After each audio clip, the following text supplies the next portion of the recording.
who came out of the lotus flower was the omnipotent Brahma. Purport.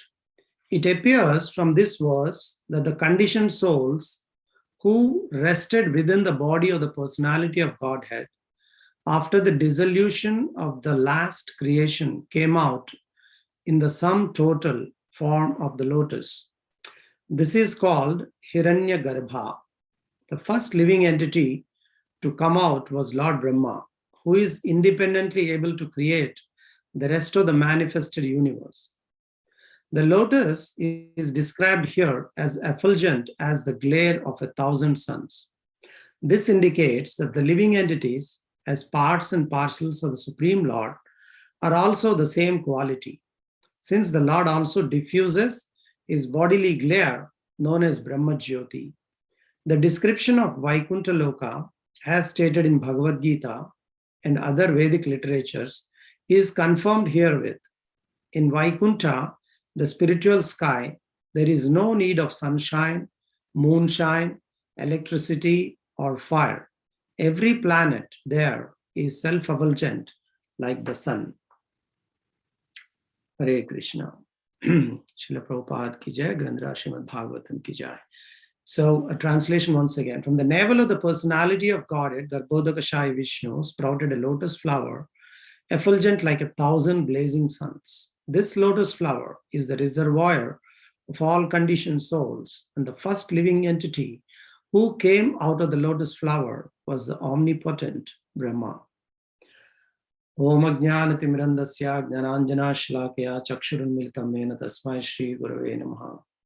Sri Chaitanya Manobhishtam Stapitam Ena Bhutale Swayam Rupa Kadamahyam Dadati Swapadantikam Vandeham Shri Guru Shri Yuta Padakamalam Shri Gurum Vaishnavamsya Sri Rupam Sagrajatam Sahagana Raghunadanvitam Tam Sajivam Sadvaitam Savadutam Parijana Saitam Krishna Chaitanya Devam Shri Radha Krishna Padam Sahagana Lalita Sri Vishakhanvitamsha He Krishna Karuna Sindhu Dinabandho Jagatpate Gopesha Gopika Kanta Radha Kanta Namostute Tapta Kanchana Gaurangi Radhe Vrindavaneshwari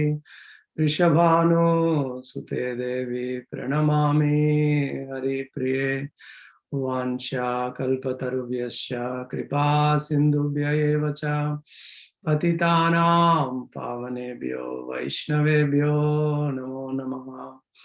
Jai Shri Krishna Chaitanya Prabhu Nityananda Sri Advaita Gadadhara Srivasadi Gaura Bhaktarunda. Hare Krishna Krishna Krishna Hare Hare Hare Rama Rama Rama Hare Hare. Kum karoti vachalam pangam langayate gurum kripata Muhammade Shri Gurum Dinataranam Paramananda Madham Shri Chaitanya.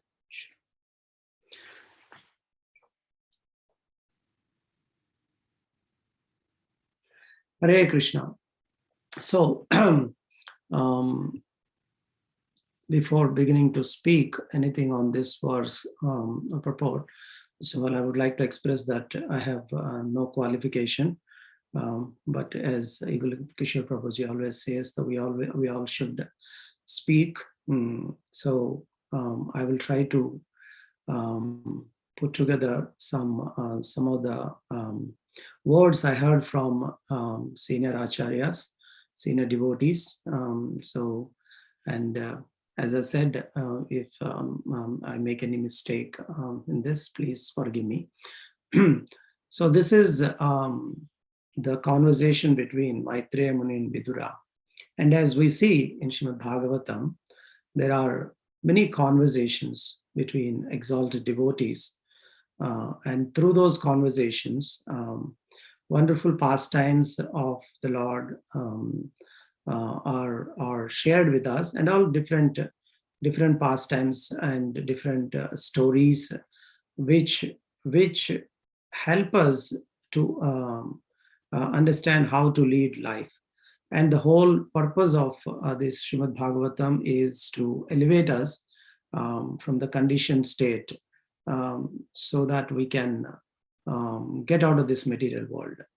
And in this specific conversation, we see like how Hiranyaksha, recently we celebrated Narsimha Chaturdashi, and in that, like, we saw Hiranyakashipu, who becomes angry against the Lord because the Lord has killed Hiranyaksha, his brother. And what did Hiranyaksha do? He threw Mother Earth into the ocean, and Lord came as Varaha, and with his tusks, divine tusks, he lifted the planet Earth and puts it in an orbit. And it is what we understand here is every living entity on the planet Earth or in a state of basically not active state, they're rested state, and we are, again, all the living entities are coming back to their active state by the help of the Supreme Lord. And as we see here from the purport and the translation, that from the Lord's, from Garbhodakashaya Vishnu, from the Lord's navel, the lotus flower comes out, and Lord Brahmaji is the first living entity who comes out of it. And we are all part of that lotus flower. We are in a rested state, and we are going to come out as active living entities by the secondary creator Brahmajis. So, and also here it is explained that we are being part and parcel of the Supreme, and we see that the Brahma Jyoti, the supreme effulgence, which is equal to 1,000 blazing suns. Can we imagine? Today we have a bright sunshine outside, and if you look at the sun, we can't even look at the sun. So that's the glare, and how far we are. We are so far away from the sun. And imagine 1,000 suns blazing. So that's the effulgence the spiritual world has. And being part and parcels, and Srila Prabhupada is explaining in the purport that we have that same quality in a tiny little way. And I was listening to His Holiness Radhanath Swami Maharaj. He's telling that is the attraction. That is the attraction which we have within ourselves as living entities. Everything is revolved around based on the principle of attraction, as we see. We are attracted to different things in this material world, and it could be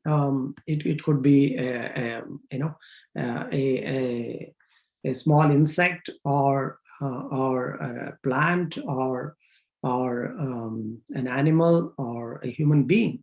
So this is the first and foremost attraction is for the sense gratification. So we are attracted to something to enjoy it, and we want to lord it over. That's our conditioned state. And Maharaj is saying basically we have to develop attraction not towards the material things, but towards Krishna. So that is important. Unfortunately, being influenced again by Krishna's energy, Maya Shakti, we are getting attracted to these material aspects or opulences, you call it, like somebody is attracted to riches, they want to, they're attracted to the money, they're after the money. somebody attracted towards the opposite sex, which is common. And there's nothing which is taught, but it is inherent. As we can see, insect is not reading any literature or somebody is not preaching, but still it has that inherent nature to get attracted to the opposite sex, or to have, attracted towards a food item or something.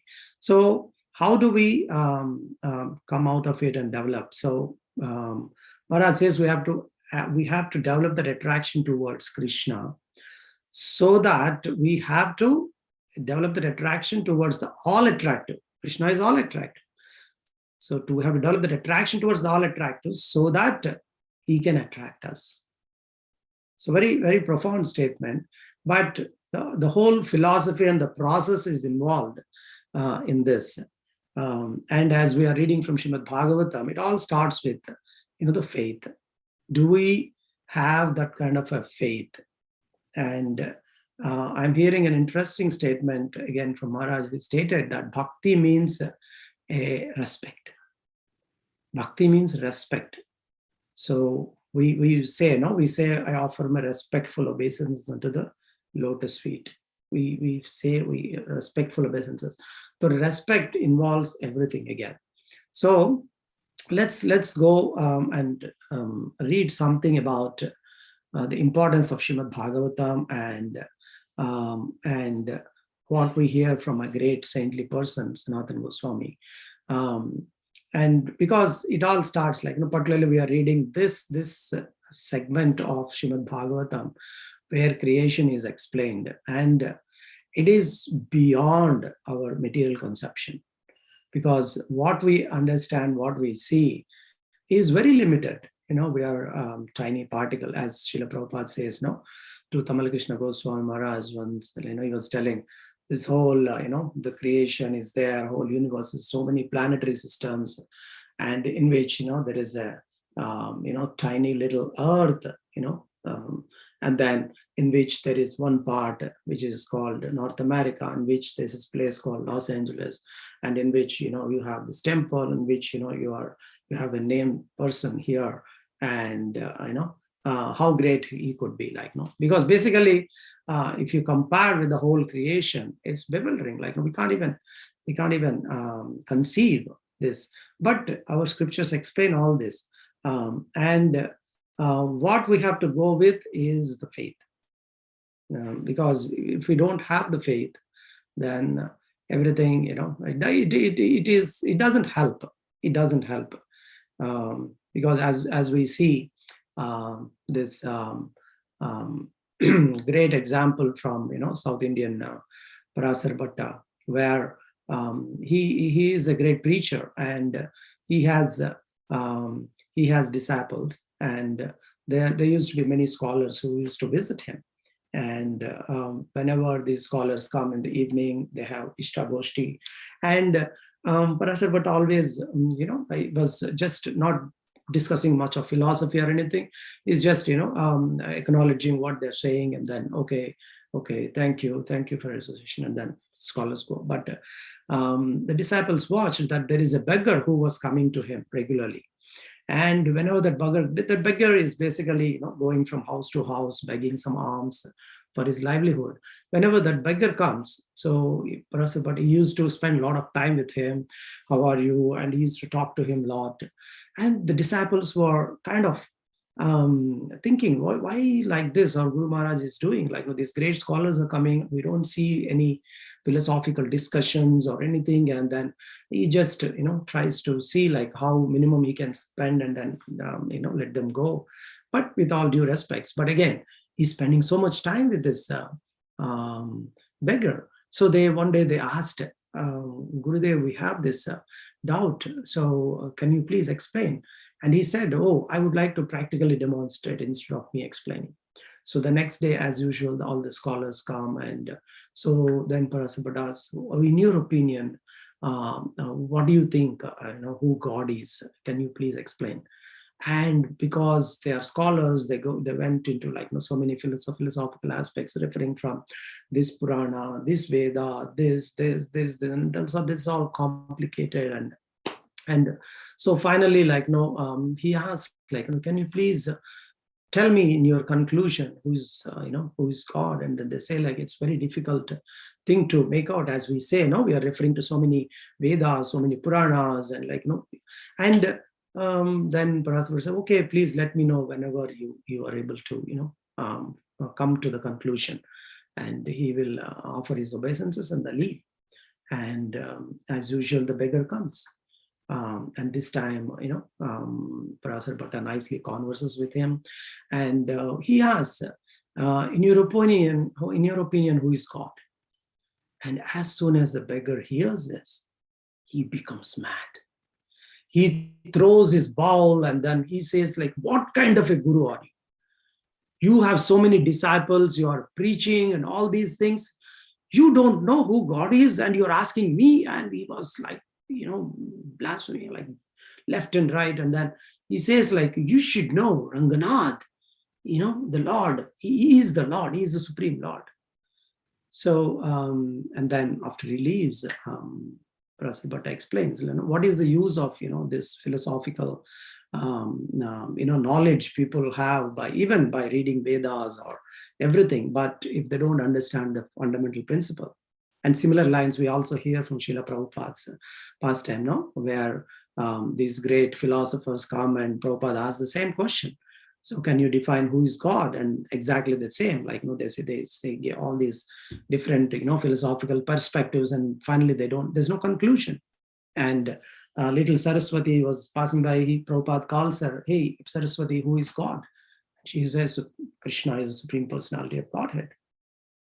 And who is Krishna? She says, he's the Supreme Personality of Godhead. And Prabhupada is pleased, and he gives her a gulab jamun. So, in essence, what we have to understand is, one thing is having to know all this knowledge. But again, if we having acquiring this knowledge without any faith or practical application, that's insane, and then it's invalid, and then it doesn't help in progressing in the path of spirituality. We have to start with that little faith. Unfortunately, I'm talking to myself again, that much faith we don't have in Srimad Bhagavatam or our scriptures or our including the holy name. Because if that is the situation, then we can make rapid progress. So as we see from the great acharyas, we hear the importance of Srimad Bhagavatam. And as I was telling, Sanatana Goswami, he has written this song, Sarva Shastrabdi Piyusha.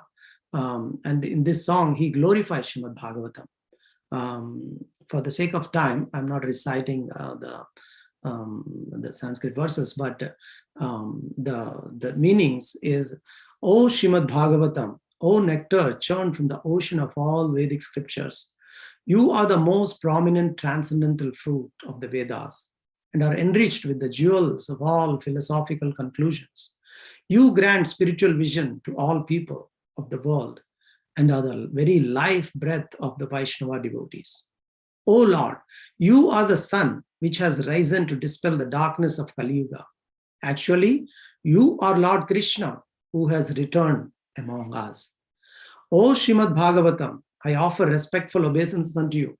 By your recitation, one attains transcendental bliss, because your syllables shower down pure love of God.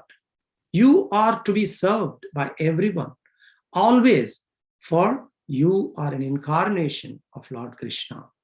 O Srimad Bhagavatam, O my only friend, companion, the teacher, O my great wealth and deliverer, O my good fortune and bliss, I offer respectful obeisances unto you. O Srimad Bhagavatam, the bestower of saintliness to the unsaintly, O uplifter of the most fallen, please never leave me, accompanied by pure love of Krishna. Please manifest yourself in my heart and throat. So he's telling, please manifest yourself in my heart and throat. Very beautiful, isn't it? So one is, I was just listening to one of our senior devotees. It's basically, all this is this attraction to Krishna, or developing the faith. All this is, involved in the process of bhakti, the process of bhakti. And bhakti, the definition, one definition given, as I said, is respect by Radhanath Swami Maharaj. And also we see what is bhakti: anya bilashita sunyagna jnanat karmadi anavritam anukulyena krishnanushilanam bhakti ruttamam. But again, to apply it, it is said that there is an internal aspect and external aspect. The internal aspect is remembrance, internal remembrance, and external aspect is external service. And it's very, very sweet to understand this, because as we see from the prayer of Sanatan Goswami, he's telling, please, manifest in my heart as well as in my throat. So let's try to see, we are influenced by mind, intelligence, and false ego. Basically, the conditioning, the false ego. We go out, we try to give this message of Krishna consciousness. So what is it for people to, accept this, or even for ourselves, why are we not having, and again talking to myself, having that complete faith? The other day we were listening, I think Malti Prabhu is telling, and even from Acharyas, they say Krishna, I'm yours. Call out, Krishna, I'm yours. We can say verbally, Krishna, I'm yours. But are we having that complete faith? Are we having that complete feeling in our heart? That's important. Because when it comes to faith, let's say, I was hearing that one boy was every day going to Gurukul, and he has to pass through a forest, a small forest. He has to pass through and go. And one day while he was passing, he found a copper coin. And he took it. He was very interested. And then he's just trying to rub it. And a tiny genie came there. And, I'm here to fulfill your desires. But condition is you have to continuously instruct me what you want to. And so this boy is very excited. I want a beautiful home. I want this. We have all these desires. And the genie kept on going. Come on, ask. You have to continue to instruct me so that I can fulfill. So how long you can keep on going? Then this boy decides, okay, let me do one thing. So he goes and tells the genie, okay, you see this tall tree? Okay, this is the bottom. You look at the bottom, and then you look at the top, and go from bottom to top of the tree. And once you reach the top, you look at the bottom, and then you come down. And once you reach the bottom, you look up, look at the top of the tree, and go up. So this is the instruction. You keep doing till I give the next instruction. So the genie keep going up and down and up and down. So what I was hearing from this is basically the mind. Mind needs some kind of an occupation. Mind is like that genie. It needs something to do. So the best thing to do is engage in the chanting of the holy names. And yesterday being, Nirjala Ekadasi, many of you would have chanted, nicely for the pleasure of Krishna, seeking his blessings and, the shelter. And would have heard, and read Srimad Bhagavatam, Bhagavad Gita. So for that is for the pleasure of the Lord. So mind has to be engaged. How do we engage the mind? This way.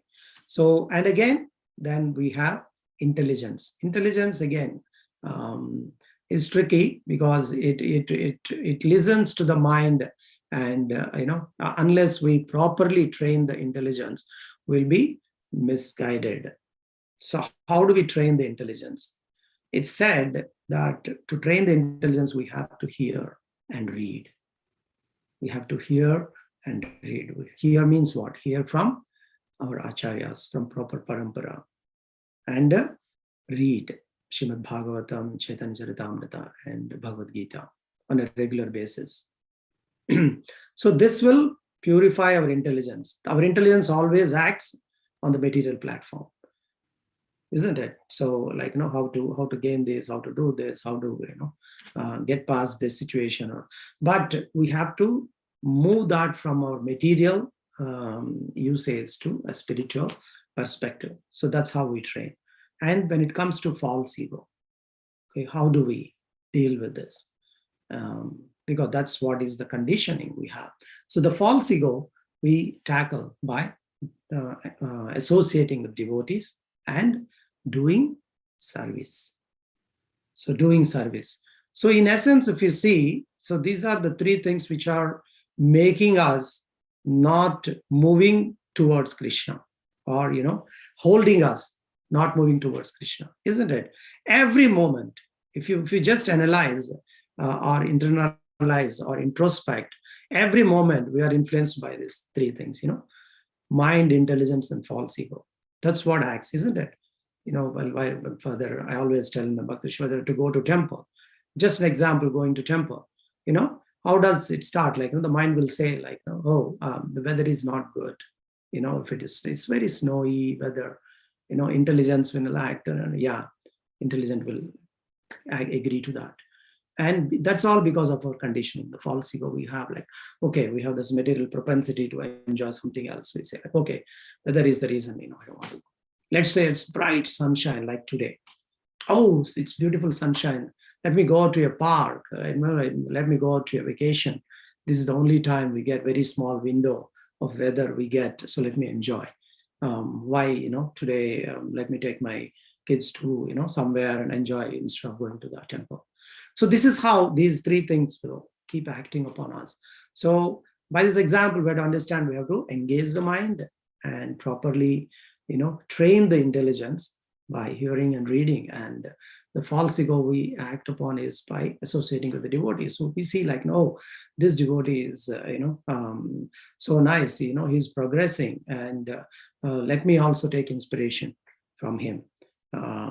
So then you will try to engage in services so we can go past these things.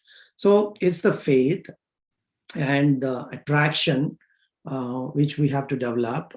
And and we have read how this greatness of the Bhagavatam, and as I was reading from Kunti prayers, there's a beautiful prayer in which particularly the verse number 35 and 36 from first canto, 8th chapter, I think, says, it says that you appeared for the sake of rejuvenating the devotional service of hearing, remembering, worshipping, and so on, in order that the conditioned soul suffering from material pangs might take advantage and gain liberation. Then, O Krishna, those who continuously hear, chant, and repeat your transcendental activities, or take pleasure in others doing so, certainly see your lotus feet, which alone can stop the repetition of birth and death. I again read this second verse. O Krishna, those who continuously hear, chant, and repeat your transcendental activities, or take pleasure in others doing so, certainly see your lotus feet, which alone can stop the repetition of birth and death.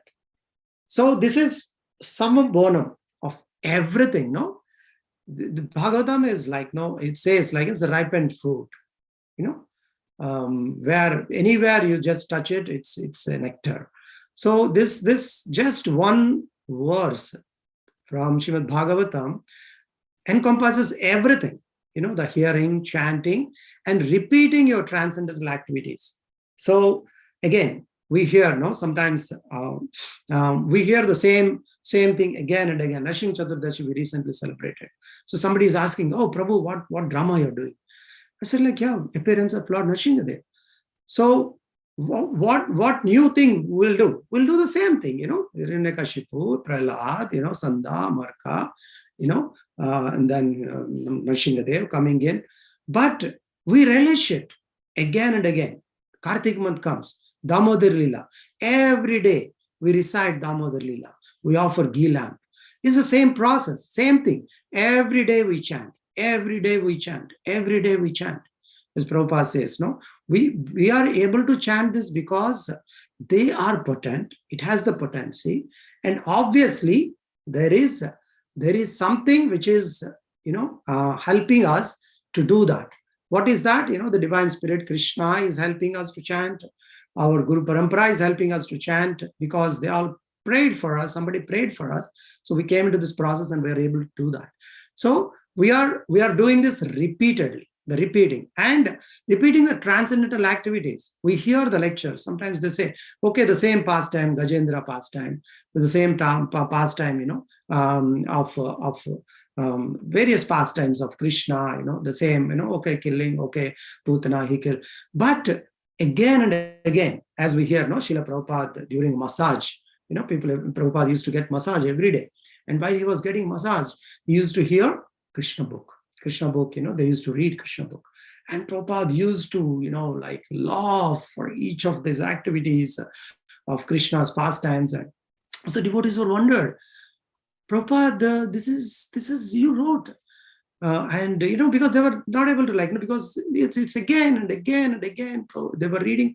Prabhupada said, no, it's not me, it's Krishna who wrote.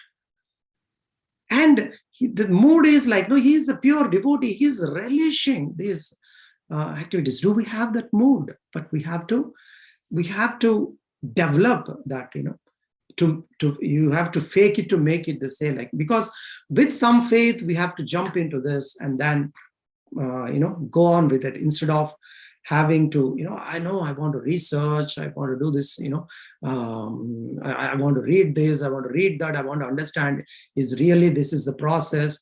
So all these things, do we have time? We have limited time when compared to Brahmaji. How much time we have? 311, 40 billion trillion, years. What do we have? The tiny little, period of time, and all that is needed is given to us. All that is needed is given to us. So we have to take up this process without a little faith. And here we see, take pleasure in others doing so. So when somebody is practicing this, one is you take pleasure instead of, criticizing what is this guy doing or being envious. Oh, he is progressing like that. But take inspiration and then, oh, the Prabhu is doing so nicely. The Prabhu is singing so nicely. The Prabhu is, giving so nicely the Srimad Bhagavatam class. Or his chanting is so intense. He's so focused. How can I develop that? We take inspiration from other devotees. Everybody is gifted with something, some qualities. And then we try to imbibe and develop those qualities, those good qualities, so that we can progress quickly. We can progress quickly because as Yugal Kishore Prabhu says, time is very limited for all of us. We don't know, left and right, we are seeing what's happening all around us. So that is very important. It says, certainly they see though his lotus feet, which alone can stop the repetition of birth and death. Same thing we see from Canto 3, Chapter 8 and verse number 2. Let me now begin speaking on the Bhagavad Purana, which was directly spoken to the great sages by the personality of Godhead for the benefit of those who are entangled in extreme miseries for the sake of very little pleasure. That's exactly the situation, isn't it? Who are entangled in extreme miseries for the sake of very little pleasure. So we think, whatever material pleasures we are getting, that's the ultimate. But the real pleasure we are not seeking. And the prayer is that all these narrations, all these scriptures are given to us so that we can come out of that, of that material conception of, the enjoyment or pleasure, and go into higher realm. How do we go? And, by reading Srimad Bhagavatam.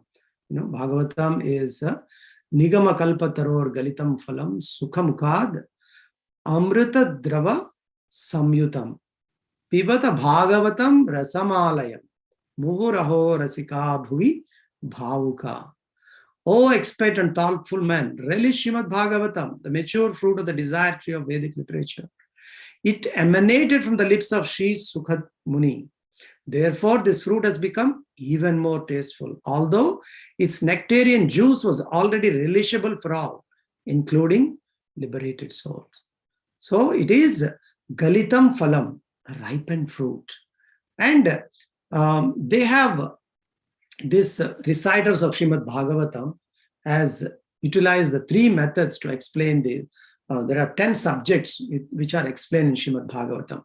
Many times we heard, just for the sake of my benefit, there's Sarga, the elemental creation, Visarga, the secondary creation, and Sthanam, the planetary systems, Poshanam, protection by the Lord, Utaya, the creative impetus, Manvantara, the periods of Manu, Isha Anukata, the signs of God, Nirodha, dissolution, Mukti, liberation, and Ashraya, the supreme shelter. And it is explained each of these, what are these, different things is. I can share if anybody is interested, but this is available online as well, explaining what each of these, 10 subject matters are. So which is essential for a human being. As it is said, when Brahmaji has created, he has created, three types of living entities. You have the plants and trees, you have human beings, and then you have animals, and it is said that, the animals have the horizontal nourishment. It's very interesting. It said it's horizontal nourishment, whereas the plants and the humans, they have vertical nourishment.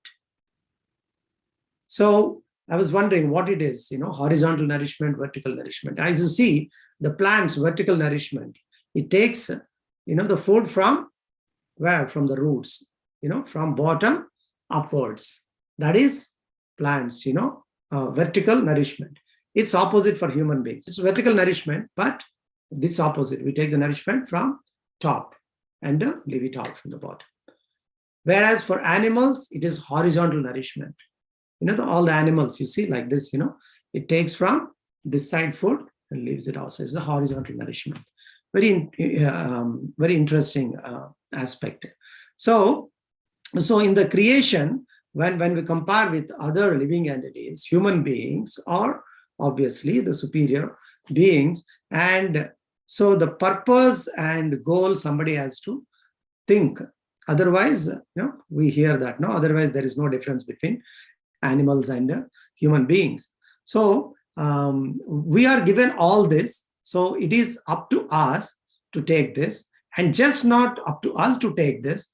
Once we are taking up this process, then we have to share with others. Share with the others. That is another important thing. Because when we see the whole thing, as I'm saying, it is just the process of bhakti.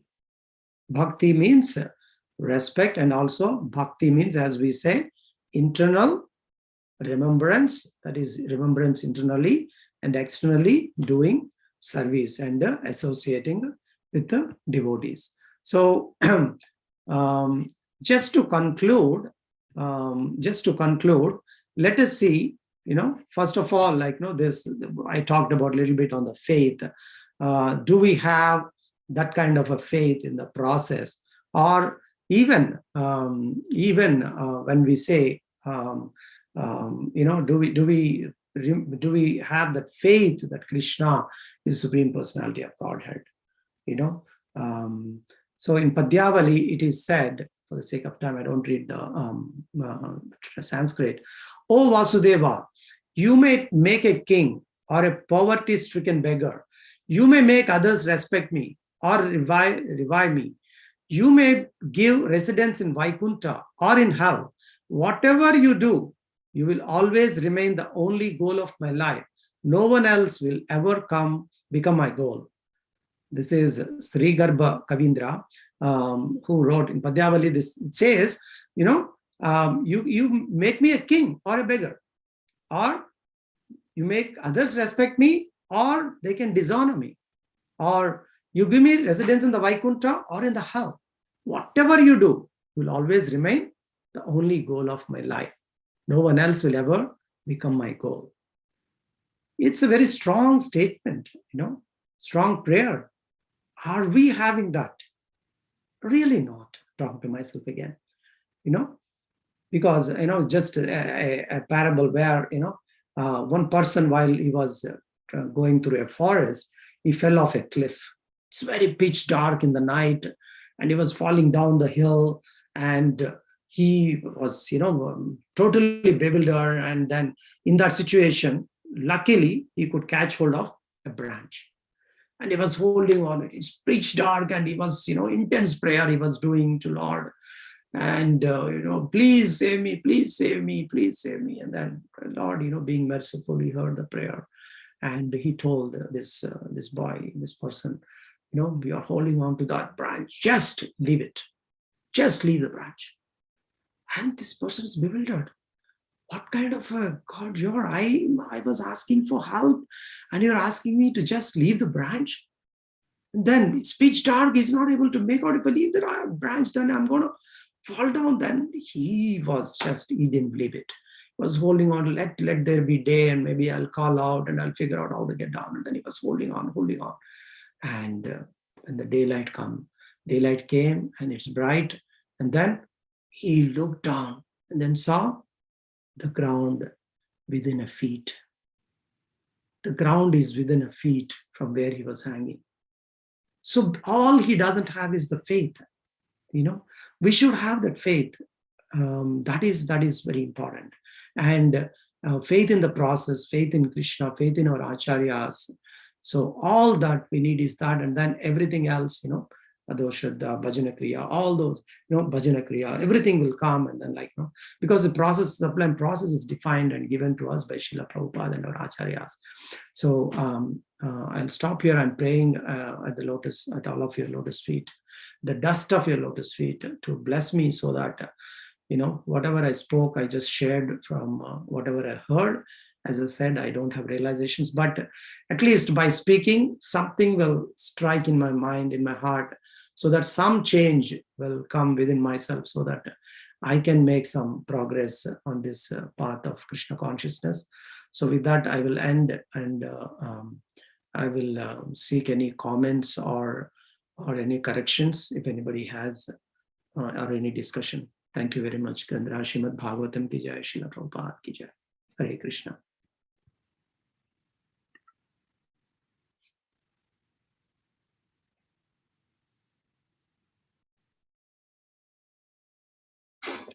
Hare Krishna, Prabhuji. Dandavat Pranam. Thank you so much, Prabhuji. Such an amazing class. But so many nice aspects you brought up, Prabhuji. I like the story of the genie comparing to the mind. It was really striking, Prabhuji. And I have a question here, Prabhuji. When you also emphasize the importance of practicing devotional service, I just remembered this particular sentence in Prabhupada's purport in the 15th chapter, 20th verse, Prabhuji, where Prabhupada says, when someone is engaged in devotional service, he will automatically come to the stage of sinlessness. So I'm trying to understand the word automatically come to the stage of sinlessness. Could you help me understand that, Prabhuji? Prabhuji, you're a senior Vaishnava, but out of just for my purification, I think you're asking me this question. So one comes into who practices devotional service, then they will automatically come into the sinless situation. So Prabhuji, as you are practicing, we are practicing, and we have so many propensities, the sinful propensities we have within our heart inherently because of our conditioning, or how many lifetimes we have gone through all these things. But by Ajnat Sukriti, somebody prayed for us, or whatever little good things we did, we came into this process. And when we are practicing, we ourselves experience this. There is nothing extra endeavor we put to not do those sinful activities. So that automatically it happens means when we are practicing this chanting, what happens is all these anarthas keep coming out, isn't it? I'm such a person. I did this, I did that. What is that? The bad things which are coming out, the anarthas coming out. Those are all the sinful propensities or sinful, our things. But as we are practicing, as we see, like, it could be just simple example, a gross example. I was a meat eater, then took up the process, then, that has gone. That is the biggest sinful activity, that is gone. Okay. So when we are practicing this, so we are keep working on the humility factor, being humble. I'm very much behind on this aspect, but I keep trying, because when I'm making this, what is happening is automatically that is coming down. I'm not putting any extra endeavors on being humble or this thing, but that thing will automatically come.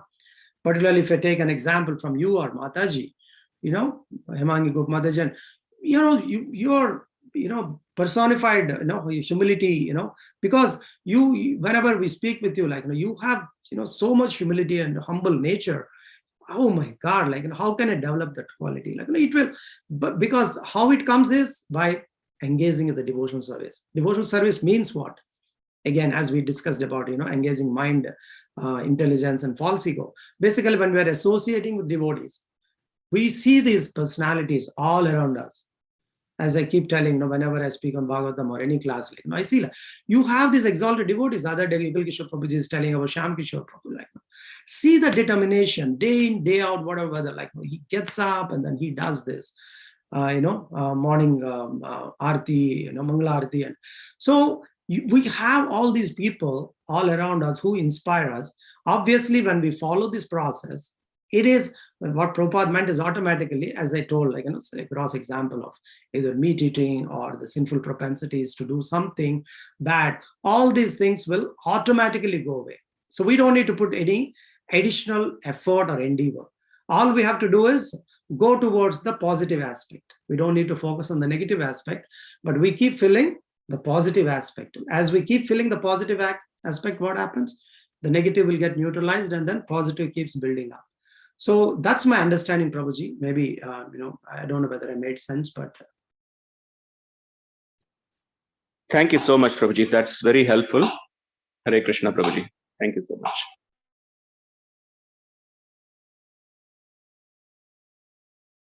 Any other comment or correction?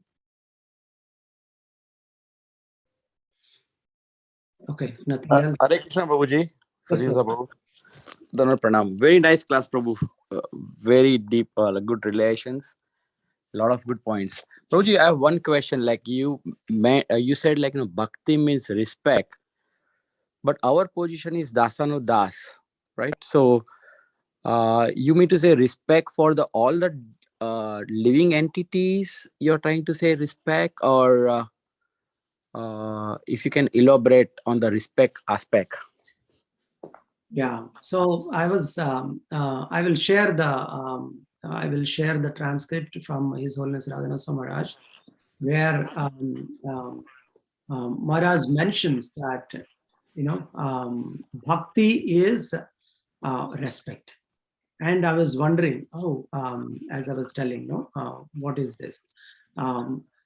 Because see, if you see the respect, and Maharaj is explaining in his own words that what we say when we say, like, I offer my humble obeisances, respectful obeisances to the Guru Parampara. What Maharaj says is to offer a respectful obeisance unto Krishna and to depend completely on his mercy to understand him in truth. That is what respect, Maharaj says. And there is no other way, Maharaj says. Because when you're asking this respect, the respect factor applies to everything, all around us. From that sprout many things. From that stem out, once you have respect, then the rest of the things will happen. If you don't have respect, are you going to serve? No. If you don't respect the other person, are you going to serve that person? No. Or if you don't respect that person, do you have good feelings about that person? Can you be humble with that person? No. So for everything, we have to have that respect. But Maharaj was speaking in the aspect that, when compared to the people who do not have respect for, you say, scripture, or for the belief in God, they don't respect God. What they do is mental speculation. In Maharaj's own words, he says, he was quoting Prabhupada. Prabhupada calls froggish calculators. They are very anxious to try to investigate and study and come to certain conclusion of understanding this material cosmos. But even that is impossible. This material cosmos is full of such greatness that we cannot fathom that what the ocean is or what our body is. Nothing we can. Do we know anything about our body? What is happening? We just eat food. Do we know what is happening for digestion? We don't even know. So Maharaj's point is like, no, if we don't have that respect in whatever we take, if we don't have that aspect of respect, which is, again, Maharaj is relating it to bhakti, then everything falls down. It just, it's that aspect, Prabhu. So that is the point I could get from Maharaj's transcript. I can share with you. Thank you, Prabhu. If you can share with me this talk, that will be great. Somehow I've not get chance to hear. The transcripts you can read through. Yeah. So yeah. Okay. Yeah. Thank you, Prabhuji. Hare Krishna.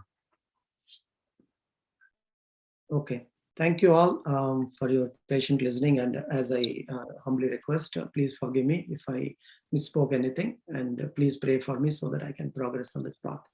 Hare Krishna. Virendra Srimad Bhagavatam ki jai, Srila Prabhupada ki jai. Jai. Thank you, Prabhuji. Thank you, Prabhuji. Jai. Pranam. Thank you, so much, Prabhuji. Hare Krishna. Thank you, Prabhuji. Thank you, Prabhuji. Hare Krishna.